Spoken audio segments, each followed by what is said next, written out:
आइए आज की कथा में जानते हैं कौन थे भीष्म पितामह। भीष्म पितामह के बारे में वैसे तो हम सभी को जानकारी है कि वह पांडवों और कौरवों के पितामह अर्थात दादा के तुल्य थे और उन्होंने अपनी प्रतिज्ञा की खातिर ना चाहते हुए भी महाभारत में कौरवों का साथ दिया था। परंतु पितामह का व्यक्तित्व इतना विशाल और उनका जीवन अत्यंत रहस्यों और गहराइयों से परिपूर्ण था।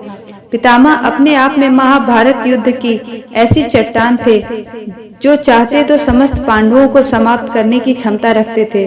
परंतु धर्म और अधर्म की लड़ाई में जीत सदैव धर्म की होती है और भगवान भी सदैव धर्म का ही साथ देते हैं। तो आइए आज विस्तार से जानते हैं भीष्म पितामह के जीवन के बारे में। हमारे धर्म ग्रंथों और पुराणों के अनुसार ब्रह्मा जी से ऋषि अत्रि का जन्म हुआ, ऋषि अत्रि से चंद्रमा का जन्म हुआ, चंद्रमा से बुध का जन्म हुआ, बुध से इलानंदन पुरुरवा का जन्म हुआ, पुरुरवा से आयु उत्पन्न हुए, आयु के पुत्र राजा नहुष हुए और राजा नहुष के पुत्र यायति उत्पन्न हुए, यायति से पुरु हुए और पुरु के वंश में आगे चलकर भरत और भरत के कुल में राजा कुरु हुए। इसी कुरु वंश में आगे चलकर राजा प्रतीप हुए जिनके दूसरे पुत्र थे राजा शांतनु। राजा शांतनु के जो बड़े भाई थे वह बचपन में ही मृत्यु को प्राप्त हो गए थे, इसलिए शांतनु राजा बने। शांतनु की पत्नी गंगा हुई जिसे शांतनु को पुत्र के रूप में देवव्रत की प्राप्ति हुई। देवव्रत जब थोड़े बड़े हुए तो कुछ परिस्थितियों के फल स्वरूप उन्हें आजीवन ब्रह्मचर्य की प्रतिज्ञा लेनी पड़ी और आजीवन ब्रह्मचर्य की प्रतिज्ञा लेने और कभी भी राजा के पद पर ना बैठने के जैसी कठिन अर्थात भीष्म प्रतिज्ञा लेने की वजह से उनका नाम भीष्म पड़ा और बाद में वह कौरवों और पांडवों के पितामह थे, इसलिए उन्हें भीष्म पितामह कहा गया। ऊपर हमने जाना कि भीष्म पितामह कौन थे। अब आगे की कहानी में हम जानेंगे कि भीष्म पितामह का जन्म कैसे हुआ।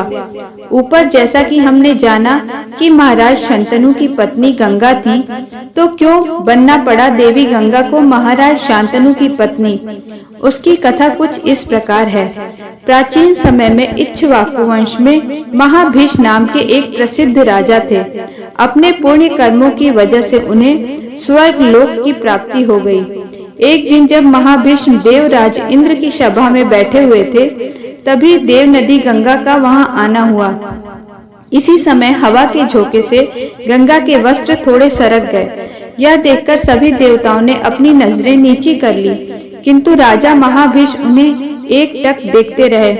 यह देखकर ब्रह्मा जी को बहुत क्रोध आया और उन्होंने क्रोध में आकर राजा महाभीष्म को यह श्राप दिया कि तुमने यह जो घोर पाप किया है, तुम्हारे इस अपराध के कारण तुम्हें मनुष्य लोक में फिर से जन्म लेना पड़ेगा और जिस गंगा पर तुम मोहित हो गए हो वह भी पृथ्वी पर आकर तुमसे विवाह करेगी, परंतु कभी भी तुम्हारे अनुकूल आचरण नहीं करेगी और सदैव तुम्हारे विपरीत ही आचरण करेगी और जिस दिन तुम उस पर प्रश्न उठाओगे उसी दिन वह तुम्हारा साथ छोड़कर चली जाएगी। इसके बाद ही तुम इस श्राप से मुक्त हो पाओगे। इसी श्राप के कारण राजा महाभीष्म को द्वापर युग में राजा प्रदीप के पुत्र शांतनु के रूप में जन्म लेना पड़ा। एक दिन जब शांतनु गंगा के किनारे घूम रहे थे, तभी उन्हें एक अत्यंत सुंदर स्त्री दिखाई दी। वह सुंदर स्त्री देव नदी गंगा ही थी। उन्हें देखकर शांतनु को उनसे प्रेम का एहसास हुआ। शांतनु ने गंगा से जाकर विवाह के लिए निवेदन किया। तब देवी गंगा उनसे विवाह के लिए तैयार हो गईं, किंतु गंगा ने महाराज शांतनु के सामने यह शर्त रखी कि वह चाहे जो कुछ भी करेंगी, महाराज शांतनु उनसे कभी भी कोई सवाल नहीं करेंगे और वह चाहे जो भी करें, शांतनु उनके किसी भी कार्य में हस्तक्षेप नहीं करेंगे। अगर महाराज शांतनु ने उनसे कभी भी कोई प्रश्न पूछा तो वह उसी क्षण उनके जीवन से चली जाएंगी। शांतनु ने गंगा को वचन दे दिया और उनका विवाह गंगा के साथ हो गया। महाराज शांतनु और गंगा को कई पुत्र हुए, परंतु जैसे ही पुत्र पैदा होता गंगा उसे ले जाकर गंगा नदी में प्रवाहित कर देती थी। राजा शांतनु गंगा से बहुत अधिक प्रेम करते थे, इसलिए उन्होंने गंगा से कभी कुछ नहीं पूछा, क्योंकि उन्हें डर था गंगा उन्हें छोड़कर चली जाएंगी। इस प्रकार एक एक करके गंगा ने अपने और महाराज शांतनु के 7 पुत्रों को गंगा नदी में विसर्जन कर दिया। गंगा के गर्भ से 8वें पुत्र के रूप में देवव्रत अर्थात भीष्म का जन्म हुआ। गंगा उन्हें भी लेकर जब गंगा नदी में प्रवाहित करने जा रही थी, तब महाराज शांतनु से रहा नहीं गया और उन्होंने उन्हें ऐसा करने से रोक दिया। गंगा ने कहा, राजन, अब आपने अपनी प्रतिज्ञा भंग कर दी है, अब मैं आपके पास नहीं रह सकती। महाराज शांतनु ने उन्हें रोकने का प्रयास किया। तब गंगा ने कहा, महाराज, मैं देव नदी गंगा हूँ। आपके जिन पुत्रों को मैंने नदी में प्रवाहित किया है, वे सब भी वसु नामक देवता थे।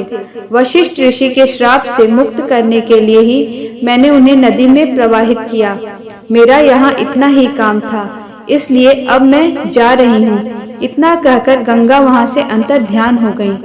महाराज शांतनु ने अपने 8वें पुत्र देवव्रत को खूब प्यार और दुलार से पाला पोसा और उनका नाम देवव्रत रखा।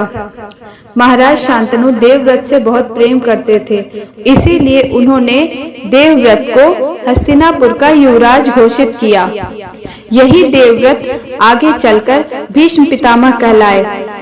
आगे अब हम कहानी के उस भाग के बारे में जानेंगे जिसकी वजह से अष्टवसुओं को मनुष्य योनि में जन्म लेना पड़ा। यह कहानी ऋषि वशिष्ठ और 8 वसुओं से जुड़ी हुई है। एक बार द्यू नामक वसु ने वशिष्ठ ऋषि की गाय कामधेनु का हरण कर लिया। इससे ऋषि वशिष्ठ ने द्यू से कहा, तुमने जो काम किया है वह देवताओं के योग्य तो नहीं है, अतः तुम देव होने योग्य नहीं हो। तुमने मनुष्यों